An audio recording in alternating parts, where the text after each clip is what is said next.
How does the parliament make law? The base function of the any legislative is to make law for its people. A definition producer is following the process of making law. Some of the producers of the law making are mentioned in the constitution, while some have the involved from conventional. Follow a bill through the legislative process and you will clearly see that the law-making process is technical and even tedious.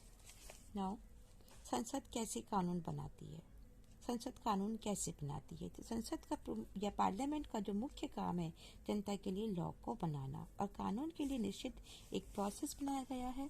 कानून बनाने की जो विधियां होती है उसका भी उल्लेख कॉन्स्टिट्यूशन के अंदर किया गया है, लेकिन कानून बनाने के लिए कुछ विधियां ऐसी है जो अकॉर्डिंग टाइम के लगातार की जाने के कारण उसे स्वीकार कर ली गई है। तो लॉ बनाने के जो प्रोसेस उसमें किसी भी बिल को किसी भी अवस्था से गुजरना कई अवस्थाओं से गुजरना पड़ता है और इन जो कंडीशन पर हम गौर करें तो आपको साफ साफ मालूम चलेगा कि लॉ बनाने का जो प्रक्रिया है जो प्रोसेस है ये टेक्निकल और काफ़ी मुश्किल प्रोसेस है। Now special power now a bill is a draft of the proposed law. There can be different type of bills. When a non-minister proposes a bill, it is called private member of bill. A bill processed by a minister are described as a government bill. Let us now see the different stages of the life of bill. Now, next ये कहता है कि प्रस्तावित जो कानून है ये प्रारूप है, इसको जिसे हम बिल कहते हैं, तो बिल जो है कई तरह के हो सकते हैं। कैसे कि अगर किसी मंत्री के अतिरिक्त कोई और सदस्य या कोई और मेंबर किसी बिल को पेश करे तो ऐसे में लेजिस्लेटिव के जो प्राइवेट सदस्य होते हैं जिन्हें हम विधेयक कहते हैं कि मंत्री के द्वारा प्रस्तुत बिल को तो हम गवर्नमेंट बिल कहते हैं और जिन विधेयक जिन चरणों से होकर के बिल पारित करता है वह अलग प्रकार से होता है। अब जैसे दे रखा है इसके अंदर कि टाइप ऑफ बिल कितने प्रकार के होते हैं। फर्स्ट टाइप ऑफ बिल में government bill.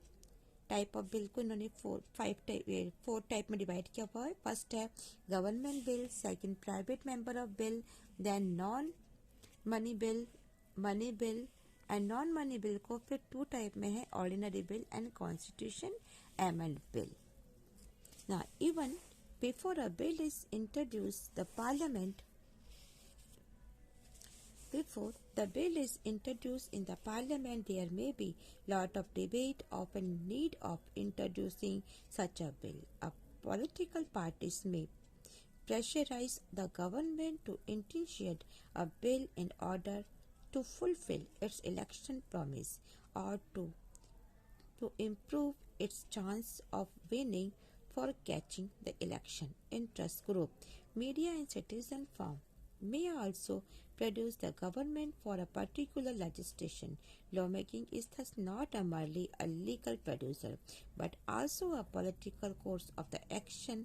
The representation of a bill itself involves many considerations such as resources required to implement the law, the support of oppositions that the bill is likely to produce, the impact that the law may have no on the elect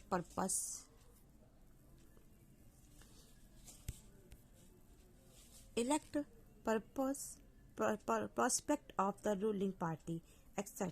The era of the coalition parties, especially a bill proposed the government, has to be acceptable to all the partners of the coalition, such as the practically consideration can hardly be ignored. The cabinet considered all this before arriving at a decision to enact a law.